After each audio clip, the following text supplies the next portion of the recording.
Então, primeiramente, bom dia a todos. Para a gente poder fazer o nosso início aí juntos, vamos entrar em oração, pedir a Jesus, nosso mentor primeiro, nosso guia e modelo, que possa nos auxiliar nesse momento, nos dando o benefício da companhia de seus emissários de luz, para que o estudo de hoje transcorra da melhor forma possível. Que os mensageiros do bem possam nos ajudar a vivenciar a mediunidade com a clareza que o Evangelho nos convida. Que possamos reformar nossa mente e nosso coração, da forma como o ser espírita nos possibilita. Mas, enfim, que tenhamos a coragem de sermos melhores todos os dias, rompendo com as ilusões do corpo e da alma, rompendo com as ilusões que depositamos sobre nós, nos fazendo ir de ao encontro à verdade. Agradecemos pela oportunidade, agradecemos aos espíritos mentores de nossas casas, aos mentores individuais de cada um de nós, e que essa oportunidade de estudo seja para o nosso refazimento, mas também para o nosso tratamento e crescimento. Que assim seja.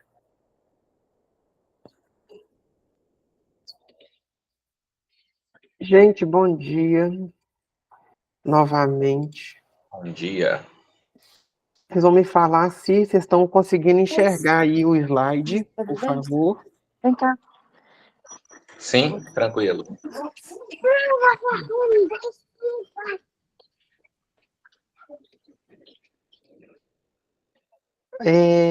Lembrando, então, que o nosso estudo ele é gravado, e eu sempre volto nesse assunto, porque depois a gente vai colocar eles disponíveis no YouTube, para quem não conseguiu assistir ele no presencial, tá? Gente, tendo dúvida, por favor, fale. Não é uma palestra o objetivo daqui, é justamente a gente conseguir partilhar um pouquinho da nossa experiência quanto de estudo, mas também uma vivência que nos possibilita trocar ideia, tá? Então, fiquem bem à vontade.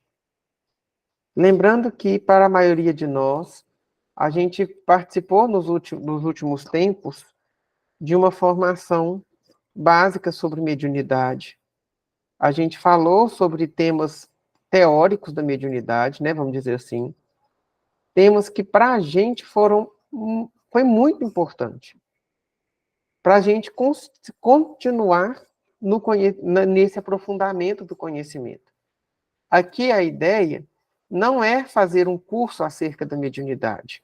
Aqui é a gente dar continuidade ao estudo. Ah, mas e se eu não participei? Então aí a gente vou mandar lá no grupo alguns materiais sobre mediunidade.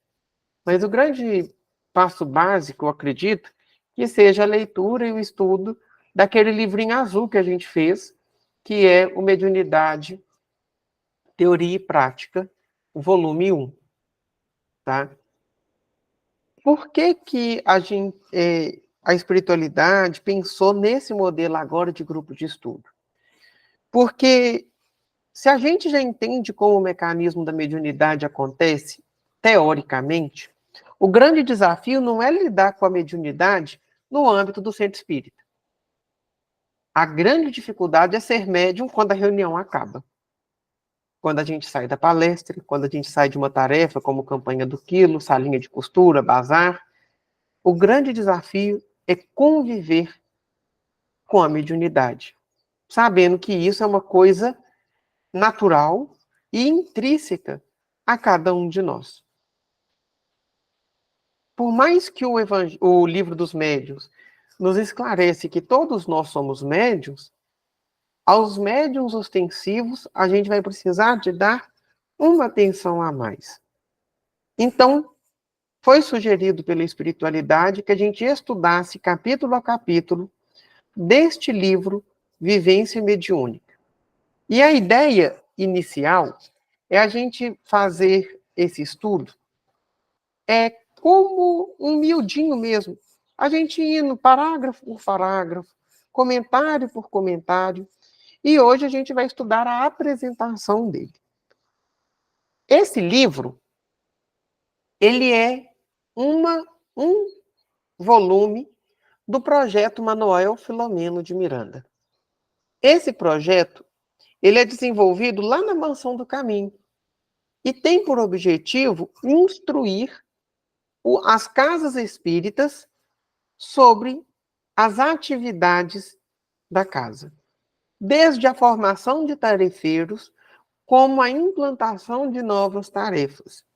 Então, é um manual básico, com uma linguagem simples, mas que não nos deixa de ser profunda. Esse projeto teve seu primeiro volume lançado lá em 93, com o livro Reuniões Mediúnicas. Depois veio para esse que a gente vai estudar, Vivência Mediúnica. Depois tem Terapia pelo Passe, Atendimento Fraterno, Qualidade na Prática Mediúnica, Consciência e Mediunidade, Passes, Aprendendo com os Espíritos e Estudando o Livro dos Médiuns. Qual que é o nosso objetivo do grupo? Só um momento, gente, por favor.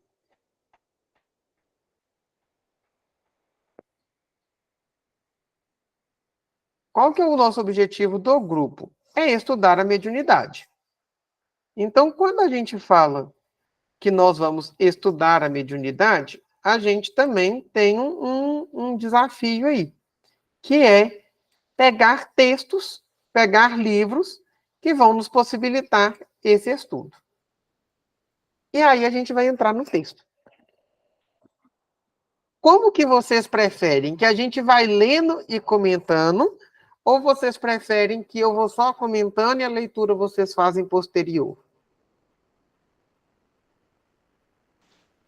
Eu prefiro ler e comentar. Eu também. Então vamos ler e comentar. Quem está com o livro, então, é esse livrinho aqui. Vamos lá. Gente, eu não tenho livro. Quem tiver condição, busque tê-lo para a gente conseguir fazer esse estudo aí tranquilamente, tá? Hoje a gente vai estudar, então, a apresentação. Essa apresentação, primeira coisa que tem que ser dita, ela não foi escrita pelo grupo do Projeto Manuel Filomeno de Miranda, que é um grupo de pessoas estudiosas da doutrina que se reúnem para fazer esses livros. Essa apresentação foi psicografada por Divaldo, pelo espírito de Joana de Ângeles, em 3 de novembro de 1993, lá no Centro Espírito Caminho de Redenção, lá na Mansão do Caminho. Ok? Então, vamos para a mensagem de Joana de Ângeles. Estudando a paranormalidade humana, com critério e austeridade, Allan Kardec anotou no item 159 do capítulo 14 de O Livro dos Médiuns que todo aquele que sente, num grau qualquer, a influência dos espíritos é por esse fato médium. Então, vamos começar a refletir parágrafo por parágrafo. Gente, a gente estudar a mediunidade é sempre importante, mas a obra básica para o estudo da mediunidade sempre vai ser o Livro dos Médiuns. Entendendo essa necessidade de aprofundar no Livro dos Médiuns, a Federação Espírita Brasileira pôs no Spotify um podcast de estudos semanais sobre o Livro dos Médiuns. Não sei se vocês conhecem. Que você pode ir para o seu dia a dia escutando quem quiser. E se depois, se vocês quiserem, eu também posso mandar o link lá para vocês ouvirem. Mas por que isso é importante? Porque é a primeira obra, indiferente do contexto religioso, que codifica para nós o que é a mediunidade, como ela funciona e como se dá esse intercâmbio com o mundo espiritual e como ele influencia a cada um de nós, espíritos encarnados. Todas as obras que vão falar de mediunidade parte do pressuposto que nós conhecemos, ao menos um pouco, esse livro dos médiuns. No primeiro parágrafo que a gente leu, Joana de Ângeles, ela traz para a gente uma necessidade de trazer de forma homogênea a consciência de que mediunidade é uma coisa inerente ao ser humano. Então, se você está encarnado, você é médium. Ah, mas essa fala pode parecer, sim, pesada, mas não é. Sabe, gente? O ser médium é inerente a cada um de nós.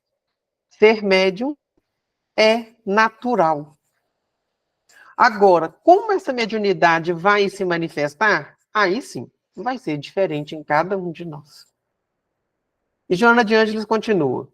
Analisando a mediunidade, o ínclito codificador esclareceu que a sua expressão orgânica não constitui privilégio, antes é uma faculdade do espírito cuja condução depende dos valores éticos daqueles que a possuem.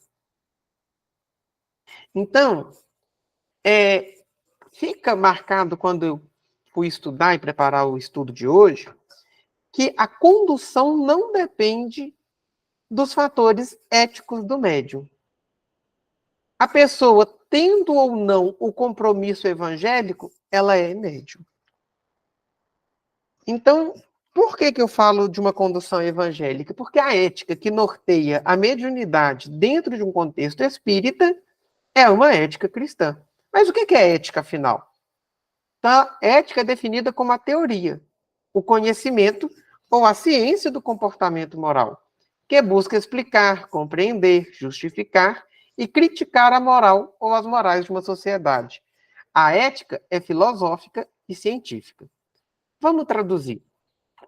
A moral, ela está muito ligada, gente, à nossa cultura.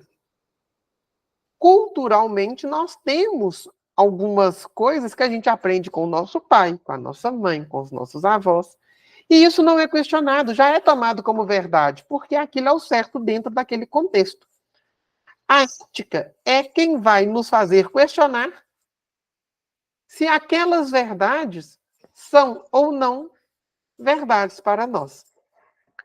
Então, por exemplo, há uns anos atrás, a moral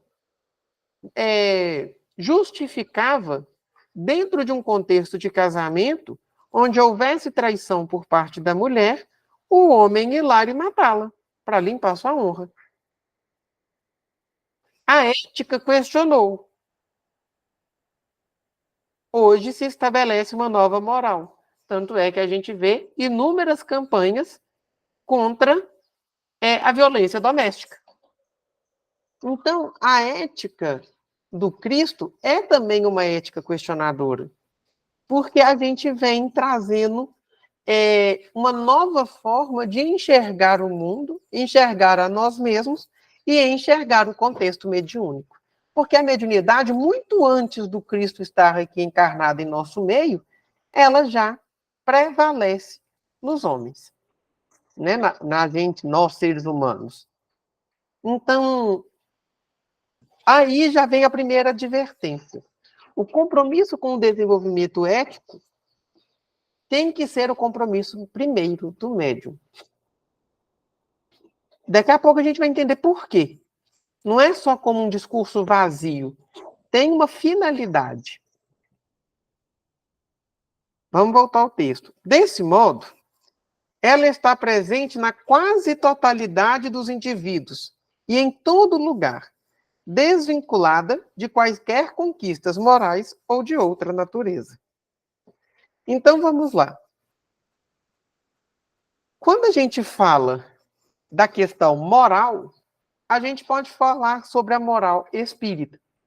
Então, quando a gente troca o atendimento mediúnico por dinheiro ou qualquer outra coisa, nós estamos sendo imorais de acordo com a moral evangélica.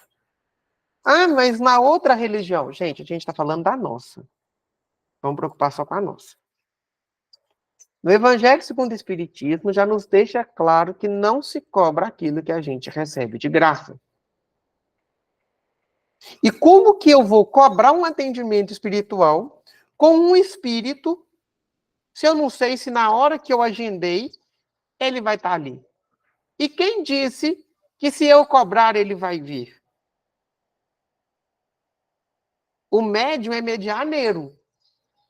Ele é intermediário. Ele não faz nada sem o espírito. Por isso que dá muita brecha ao charlatanismo mediúnico.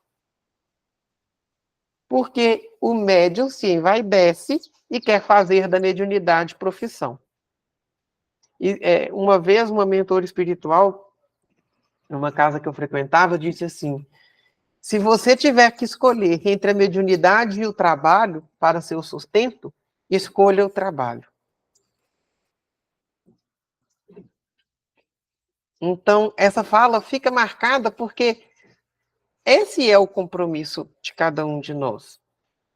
Mas, dentro da possibilidade, não vamos deixar com que nossas dificuldades enquanto espíritos encarnados interfira na forma como a gente lida com a mediunidade. E uma outra diferenciação, por exemplo, que eu coloquei foi as diferenciações religiosas. Então, se outras religiões trabalham diretamente com a mediunidade, como Umbanda e Candomblé, mas de forma distinta do espiritismo. Mas a gente olhar aos grandes santos católicos, a gente vê mediunidade ali viva. Já até falei uma vez com vocês que a gente tem um livro da Federação Espírita Brasileira que fala Mediunidade dos Santos. E a gente vê o estudo, de acordo com o livro dos médiuns, da análise da mediunidade de santos da Igreja Católica. Quando a gente vê pastores evangélicos trazendo pregações ou revelações do Espírito, como eles dizem, revelações do Espírito Santo, também é uma forma de mediunidade. Porque mediunidade é do homem, não do espiritismo. Então, a gente cria uma consciência também de que viver a mediunidade é muito além de uma doutrina, porque ela nos leva a respeitar a forma de manifestação na religião do outro. Sendo, no entanto, um instrumento que propicia o progresso, por cujo intermediário ocorrem as demonstrações da imortalidade e todo um elenco de contribuições para a felicidade humana, a sua condução exige requisitos graves, do que resultam as bênçãos que se anelam, exercitando-a com elevação. Vamos lá no Livro dos Espíritos, questão 779.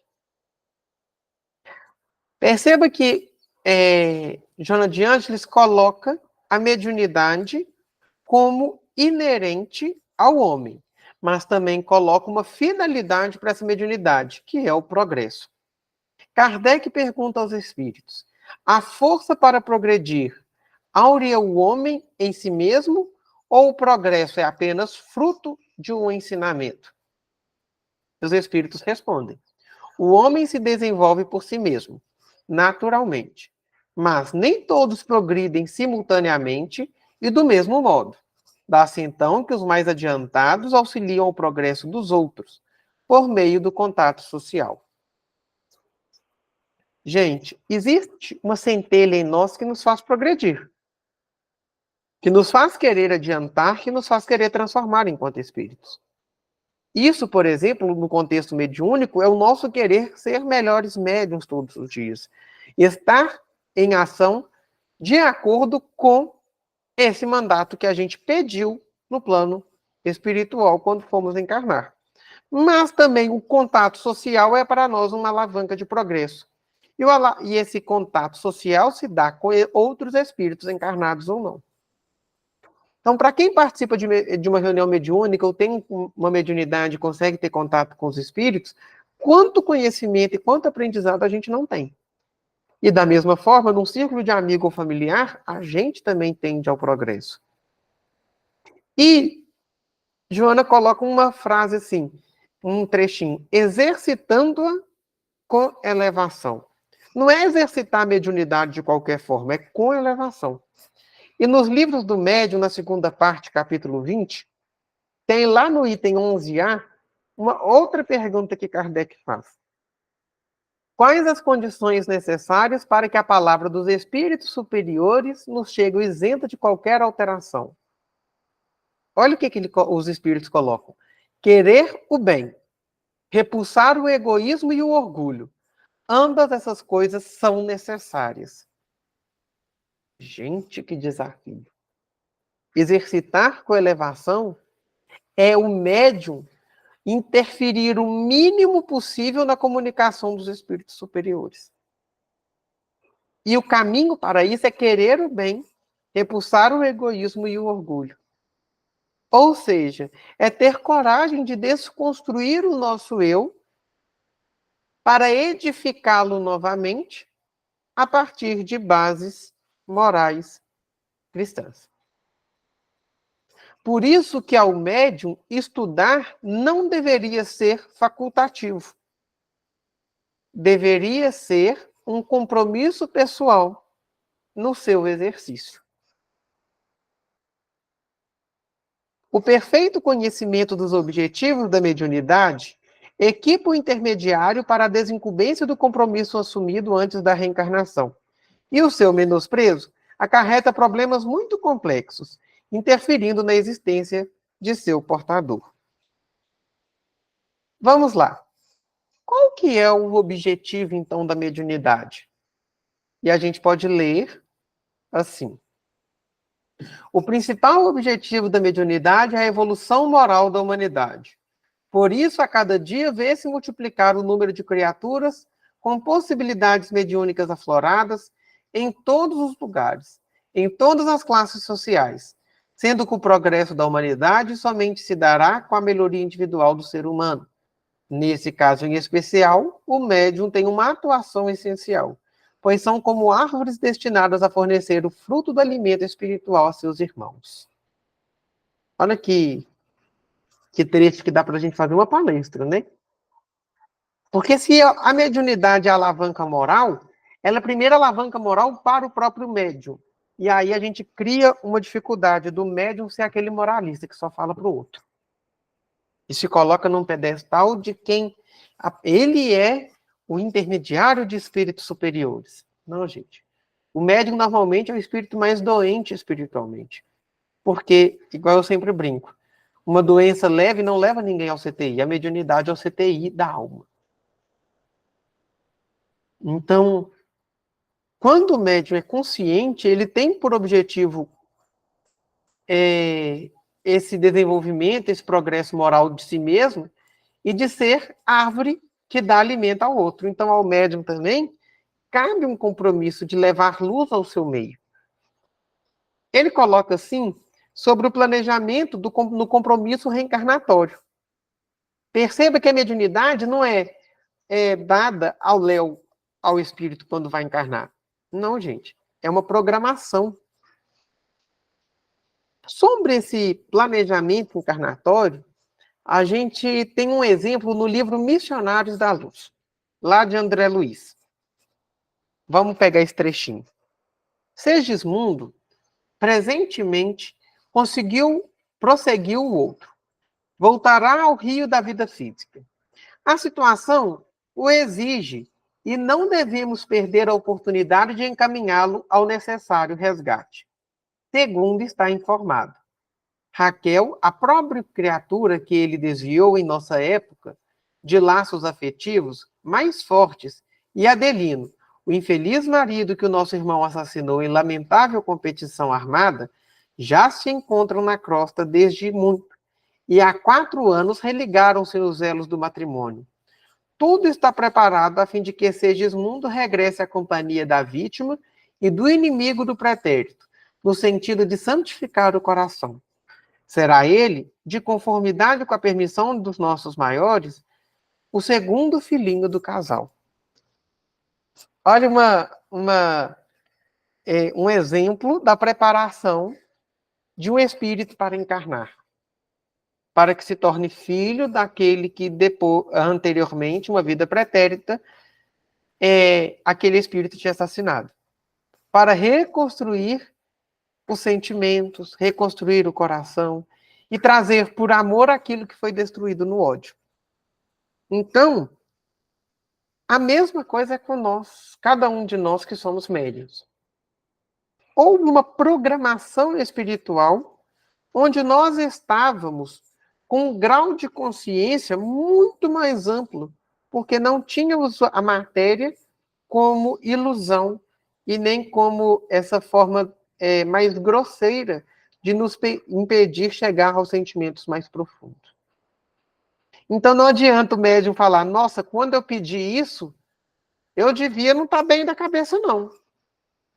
Eu quero pegar esse compromisso reencarnatório e levar lá para o PROCON da espiritualidade. Eu quero revisão de contrato. Não adianta. Porque, ao exemplo de Segismundo, nós pedimos, com os nossos mentores avaliamos, e espíritos superiores ainda testificaram de que aquele compromisso era ideal para o nosso desenvolvimento. Então, não adianta tentar fugir da responsabilidade, que nunca vai dar certo. E nesse parágrafo, ainda, Joana coloca um outro esclarecimento sobre o menosprezo da mediunidade. Gente, isso acontece todo dia. A gente conhece inúmeras pessoas que sabemos nós da sua capacidade mediúnica, de serem médiuns ostensivos e falam, eu não quero. Eu não vou querer esse compromisso. Gente, ninguém com juízo quer. Porque é um compromisso enorme. É falar muito mais não do que sim. Mas se já somos, não vamos perder a oportunidade, porque foi muito difícil para a gente estar aqui encarnado. Perder essa oportunidade é postergar o nosso progresso. E mais para frente, no Livro dos Espíritos, se eu não me engano, questão 780, a espiritualidade deixa para a gente assim que o que paralisa o nosso progresso, porque a gente não retroage, é a teimosia. Então, vamos deixar de ser espírito rebelde. Se temos um compromisso espiritual, cumpramos de acordo com nossas potencialidades. E aí, ela vai continuar. Todo instrumento deixado ao abandono sofre os efeitos do descuido. Qualquer faculdade do corpo, da mente ou da alma, relegada a plano secundário, padece a desorganização, que o tempo, a falta de exercício impõe, gerando atrofia, atraso e desequilíbrio. Gente, vamos lá. Se a gente entende que mediunidade é uma característica inerente ao homem, ela, como qualquer outro atributo do espírito, precisa ser trabalhado. Se nós não somos pessoas que fazemos qualquer atividade física, nós atrofiamos. Nós nos enfraquecemos. Se nós nos alimentamos mal, nós temos a correspondência com esse envenenamento do nosso corpo. Se nós nos cedemos aos vícios, nós temos consequências na nossa saúde emocional. A mesma forma é quando nós menosprezamos a mediunidade. E qual que vai ser, então, a consequência desse menosprezo? No parágrafo 7, ela coloca atrofia, atraso e desequilíbrio. Porque isso acontece no corpo, na mente e na alma. As faculdades são todas iguais. Então, como que a gente atrofia a nossa mediunidade? Com o tempo, a gente vai parando de ter sensibilidade, como na época da latência dessa mediunidade. Mas a gente vai parando à toa? Não, a gente vai parando porque a gente não está honrando o compromisso assumido. Como que isso nos traz algum tipo de atraso? Não no sentido de retrocesso, mas no sentido de paralisação. A gente não está usando o remédio para a enfermidade que temos. Ou seja, a gente está se negando à cura. Como desequilíbrio? Quando a gente tem mediunidades não educadas que tendem aos desarranjos mentais do médium, entrando, por exemplo, em alguns tipos de obsessão que não identificadas nos levam a tratamentos psiquiátricos, por exemplo, que nós não somos contra e temos que recorrer sim quando necessários, mas que são de natureza espiritual. Então, toda doença mental é resquício de mediunidade? Não. E é por isso que ciência e religião não se confrontam, mas trabalham juntas. Precisamos de ter o discernimento que cabe. E ainda sobre isso, no Livro dos Espíritos, na questão 781, eu falei errado, falei 780, Kardec pergunta, tem o homem o poder de paralisar a marcha do progresso? Não, mas tem, às vezes, o de embaraçá-la. Que se deve pensar dos que tentam deter a marcha do progresso e fazer que a humanidade retrograde? Pobres seres que Deus castigará, serão levados ao roldão pela torrente que procuram deter. Vamos pegar um exemplo aqui. A gente fala muito de transição planetária. Quando nós não estivermos em uma condição mais apurada da nossa mediunidade, nós vamos, então, se a gente for, como é que eu te falar, barrando esse progresso, a gente pode sofrer um exílio, indo ser habitantes de outros planetas para que a marcha do progresso na Terra não se prive do seu curso, porque temos nós, espíritos rebeldes, tentando deter o progresso. Então, não é um Deus que castiga, mas é um Deus que é justo. Ele vai nos dar a chance de desenvolver em outro lugar. Por isso que é levado no roldão pela torrente. Porque nós vamos ser levados para outros lugares. A mediunidade não constitui exceção.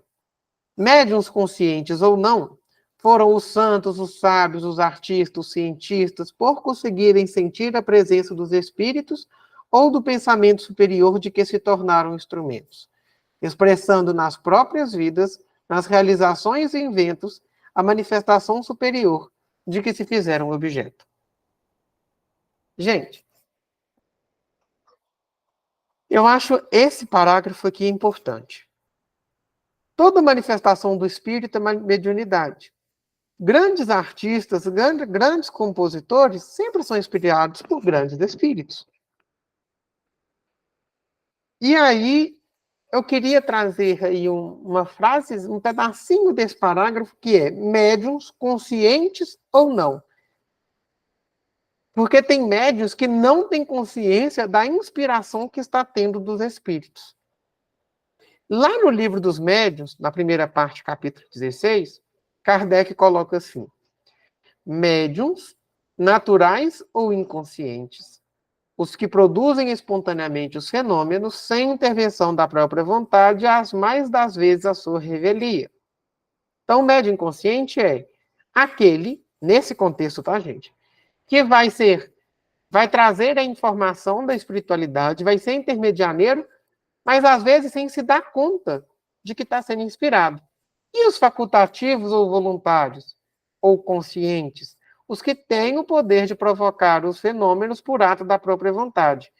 Qualquer que seja essa vontade, eles nada podem se os espíritos se recusam, o que prova a intervenção de uma força estranha. Ou seja, são aqueles que têm consciência de que tem um espírito ali manifestando, trazendo alguma fala, algum esclarecimento. Porém, sem o espírito não tem comunicação mediúnica. De qualquer forma, o médium é sempre um sujeito pacífico.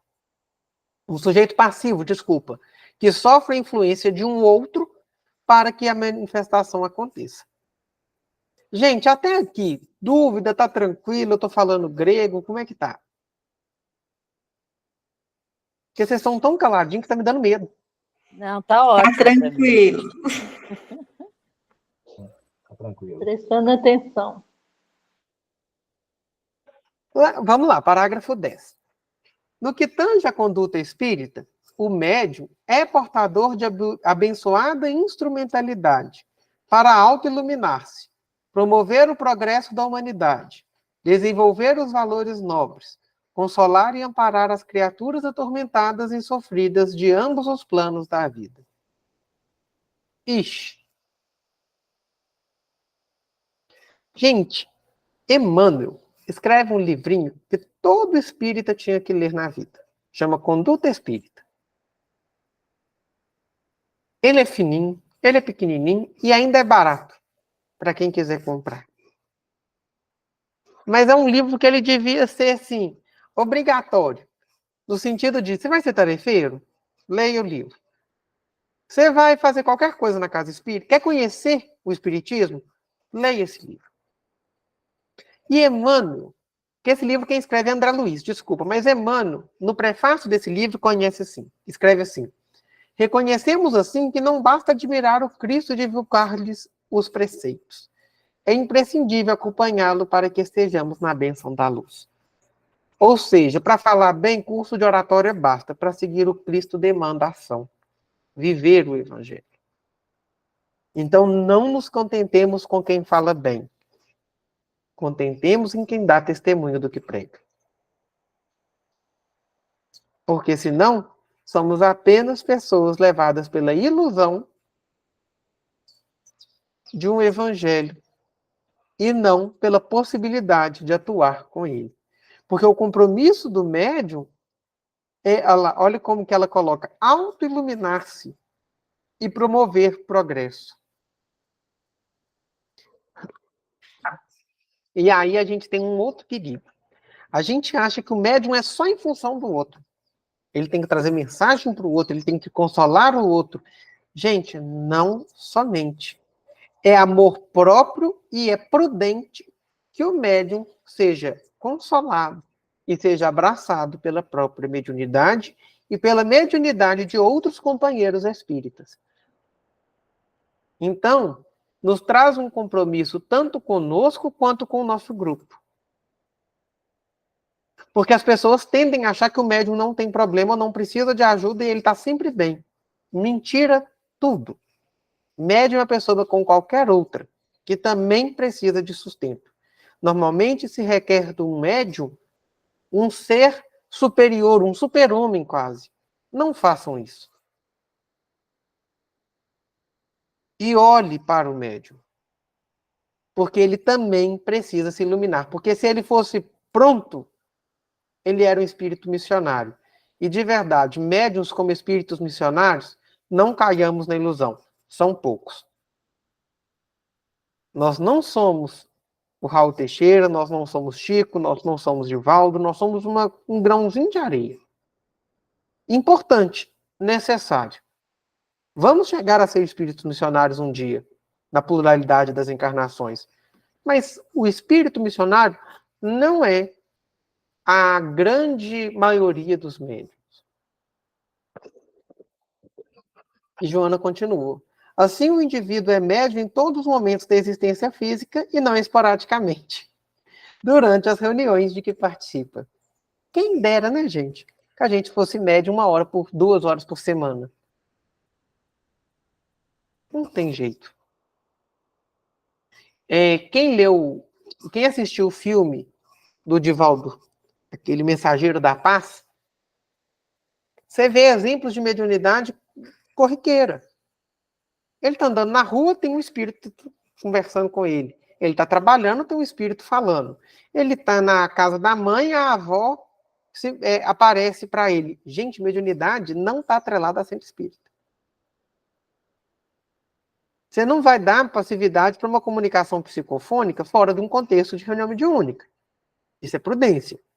Mas falar que você desliga o botãozinho da mediunidade quando sai do centro e volta para o centro e vai lá e liga de novo, é mentira. É ilusão.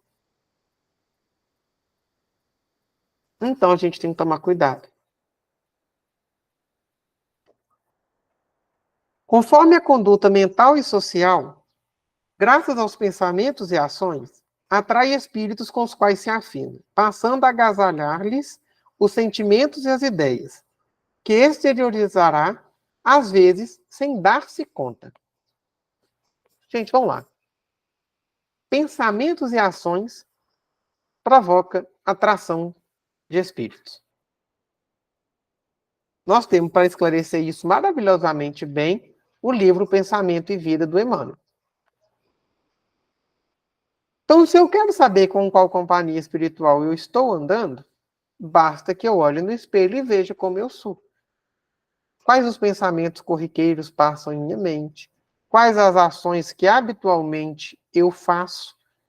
E eu vou saber com quais espíritos eu ando. No livro Mediunidade e Sintonia, Emmanuel escreve assim: mediunidade é a força mental, talento criativo da alma, capacidade de comunicação e de interpretação do espírito, imã do próprio ser. Ele coloca a palavra imã como atração. Mas, ao médium, ele tem que entender que ele tem uma força mental, que vai criar a realidade do seu próprio espírito e da convivência espiritual com o qual ele vai conviver. Que a ele cabe comunicar e interpretar a comunicação, e não só comunicar. Porque senão a gente cai naquela de qualquer espírito passar uma mensagem através de nós. E a gente tem que dar passividade para os irmãos em sofrimentos serem recebidos, acolhidos e encaminhados, tudo bem. Mas as mensagens de orientações têm que ser de espíritos que tenham condição para tal. Então não basta uma mensagem, tem que interpretar. Tem que olhar a finalidade para a qual ela foi escrita. Tem que ver qual o conteúdo que dela nós vamos retirar. Porque sintonia é acordo mútuo. Então não existe obsessão que o médium é vítima, porque ele aceitou, de alguma forma, aquilo. Não tem vítima e não tem algoz. Não tem coitadinho em doutrina espírita. Existe responsabilização dos próprios processos. E aí a gente continua. A vivência mediúnica é, por consequência, capítulo importante no dia a dia de todo aquele em quem a faculdade se manifesta e pretende servir ao programa do bem na restauração ou fundação da sociedade justa e feliz da nova era do espírito imortal. A gente sempre fala desse reino de Deus, que é essa sociedade justa e feliz que a gente está ajudando a criar a partir da transição planetária.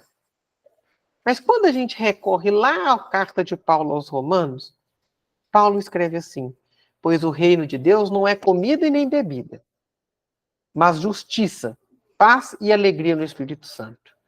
Gente, o compromisso é para que a gente viva essa justiça e essa paz e alegria em plenitude. Então é um compromisso que vale a pena. Nessa construção do reino de Deus, que Jesus já falava que seremos um dia enquanto planeta Terra, a partir do nosso compromisso individual de seguir o Cristo. E lá no Salmo está escrito: o teu trono, ó Deus, subsiste para todo sempre. Cetro de justiça é o cetro do teu reino. É um cântico de Davi esse salmo, que vai falar que o trono, ou seja, a condução do nosso mundo, da nossa vida, do nosso universo, está na mão de Deus. Mas Deus sempre é justo. E todas as suas ações refletem sua justiça. E o reino a que Jesus se referia posteriormente também é um reino de justiça. Então, nos comprometamos com esse mandato.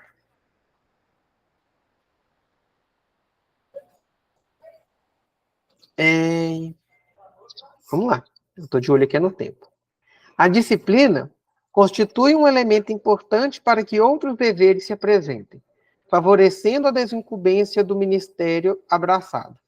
Graças a seu exercício correto, torna-se imediata a luta pela superação do egoísmo e seu séquito nefando, sempre responsáveis pelas ocorrências desditosas entre os homens. Como antídoto a esse terrível adversário íntimo, a experiência do amor solidário e a adaptação ao sentimento de uma humildade real fazem-se indispensáveis para o desenvolvimento de outras virtudes, que formam um conjunto de recursos auxiliares para conseguir-se a vitória.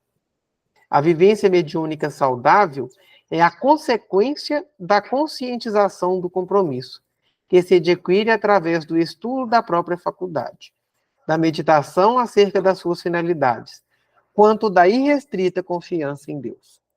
A vivência mediúnica será expressa na ação dignificadora, que constitui recurso precioso para a pacificação íntima e a felicidade.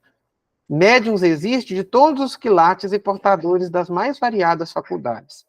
Médiuns espíritas, porém, conscientes e responsáveis, são em números menores, que se entregam à vivência integral, objetivando alcançar o mediunato, que é a grande meta que pretende os espíritos missionários no exercício da mediunidade.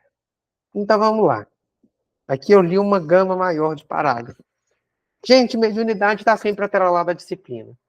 Por isso que é conhecido aquela aparição de Emmanuel para Chico, quando ele pede um conselho, ele coloca disciplina, disciplina e disciplina. E ainda no livro Mediunidade e Sintonia, Emmanuel continua falando assim: convençamo-nos de que as legiões de mediunidades, tanto quanto legiões de inteligências, exameiam em toda parte, mas aprimoraram umas às outras. Doando-lhes proveito e responsabilidade, exige estudo e trabalho pacientes, para que se lhes efetue educação. Ora, sabemos que educação não aparece sem disciplina. Como disciplina não chega até nós sem sacrifício. O sacrifício não é fácil para ninguém. Então, não vamos romantizar mediunidade. Eu tenho muito medo de mediunidade de TikTok. Mediunidade de Instagram. Porque é romantizar uma coisa que não é daquela forma. Sabe? Então, existe sacrifício para o exercício da mediunidade. É imperioso estudo, educação mediúnica e disciplina. Quando a gente vem romantizar mediunidade, a gente está sendo irresponsável, porque a gente está levando ao outro, que a gente está iludindo a irresponsabilidade desse mandato. E assim, quantos de nós já vimos em nós e nos que nos rodeiam essa irresponsabilidade dar errado? Então, outra coisa é que Joana de Ângeles coloca para a gente de um amor que seja solidário e uma humildade que seja real. Isso está muito relativo ao conceito de caridade que o Livro dos Espíritos nos traz na questão 886. Qual o verdadeiro sentido da palavra caridade, como entendia Jesus? Benevolência para com todos, indulgência para com as imperfeições alheias, perdão das ofensas. Gente, ao médium existe esse compromisso, sermos caridosos. Ah, mas todos nós somos médios, então todos nós temos o compromisso de tentarmos ao máximo sermos caridosos. Como? Benevolência para com todos. Sabe aquela pessoa que te irrita, que tem uma prosa ruim? Escuta ela com amor. É benevolência. Sabe aquela pessoa que repete os mesmos erros, os mesmos problemas há 30 anos e sendo obrigada a conviver? Seja benevolente com ela. Sabe aquela pessoa que te machucou? Busque perdoá-la. Lembrando, perdão não é amnésia. Perdão é perdão. Isso é caridade. Ah, mas eu participo de uma tarefa na casa espírita que distribui cesta básica. Isso é caridade também. Desde que isso seja fruto de um exercício da benevolência para com todos. Senão é assistencialismo. Assistencialismo quem tem que fazer é poder público. É a parte de assistência social. Ao centro espírita cabe caridade. Mas eu estou lá no atendimento fraterno. É caridade? É. Se ela enquanto tarefeiro, te possibilita a trabalhar e alimentar a imperfeição com a imperfeição do outro. A indulgência com a imperfeição do outro. Então, se a gente quer rever as nossas atitudes, como espíritas, como pessoa, se somos caridosos ou não, essa questão tem que permear a nossa reflexão. E aí a gente fala de uma questão de formação dos médiuns. Porque ela coloca que existe para nós um compromisso mesmo. Lá no parágrafo 16, ela coloca assim, uma consequência da conscientização do compromisso, que adquire através do estudo da própria faculdade. Então, como que é esse estudo da própria faculdade mediúnica para a gente ser consciente do nosso mandato? Formação doutrinária, formação evangélica, experimentação. Não adianta ir para a experimentação mediúnica se não tem base. Precisamos passar primeiro pela formação doutrinária e evangélica. E isso também é exercício mediúnico. Como que se dá a formação doutrinária evangélica? Aí cada casa vai trabalhar a sua forma orientado pelos espíritos, que são mentores daquela casa. Depois, ela chama atenção para os recurso precioso para a pacificação íntima e a felicidade. Gente, paz interior e felicidade é o objetivo de todo mundo. Quem de nós não quer ter paz de espírito? Quem de nós não almeja sermos felizes? Mas isso também cabe o cuidado da saúde mental do médium.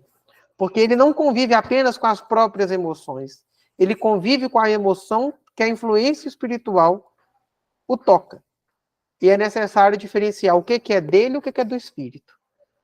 O médium que não cuida de sua própria saúde mental está sendo irresponsável com si mesmo e com o grupo que participa. E aqui a gente vai fazer nossa última reflexão. É que existem faculdades mediúnicas diversas, mas não existem médiuns iguais. Você pode ter médium de efeito físico, psicofônico, poliglota, sensitivo e por aí vai. Mas nenhum médium curador vai ser igual ao outro. Nenhum médium de vidência vai ser igual ao outro. Porque no próximo texto, no Complexidades do Fenômeno Mediúnico, a gente vai ver o que faz um médium ser diferente com o outro, mesmo tendo a mesma faculdade. Tá? Mas a gente tem que entender que as faculdades são múltiplas.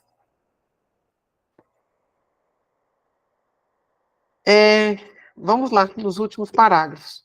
Neste opúsculo, por seus autores, que têm experiência e vivência mediúnica, encontram-se estudados vários assuntos que contribuirão para o exercício correto da mediunidade, sob a ótica da doutrina espírita, direcionada pela moral pregada e vivida por Jesus, assim como pelos seus primeiros discípulos, todos eles médiuns, inclusive o Senhor, que era de Deus, vivenciando-lhe a mensagem. Ou seja, Jesus era um médium de Deus, ele esclarecia para nós aquilo que o Espírito Maior, que é Deus, queria trazer à humanidade.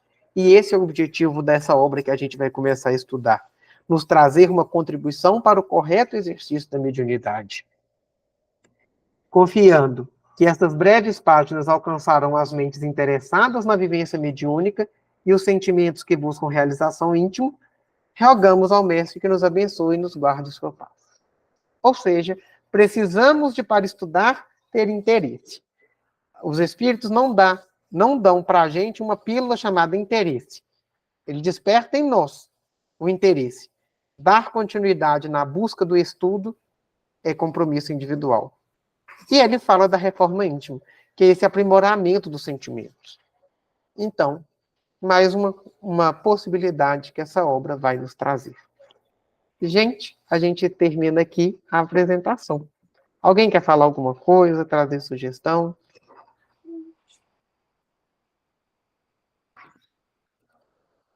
Seu áudio está desligado. Eu não sei como é que nós vamos dar conta depois dessa. O que vocês acham? Que a gente tem que colocar a régua lá em cima, muito maior do que essa que eu coloquei, para a gente continuar estudando. Ai, misericórdia, Senhor. Boa sorte. Eu já li o meu texto 2 vezes, eu falei, meu Deus, o que eu estou fazendo aqui? Nossa, já está me dando taquicardia. Já. Aos que precisarem de ajuda para estudar antes o tema, combina comigo um horário que a gente estuda junto. Mas no dia que for apresentar para o grupo, eu não tendo a falar nada. Pode parar. Não foi isso que você prometeu. Mas fazer o quê? A gente pede a mão entendendo que o espírita deixou o livre-arbítrio, às vezes, na mão dos mentores, porque se for na mão dele mesmo, faz trem errado. Tá? Oh, Deus abençoa.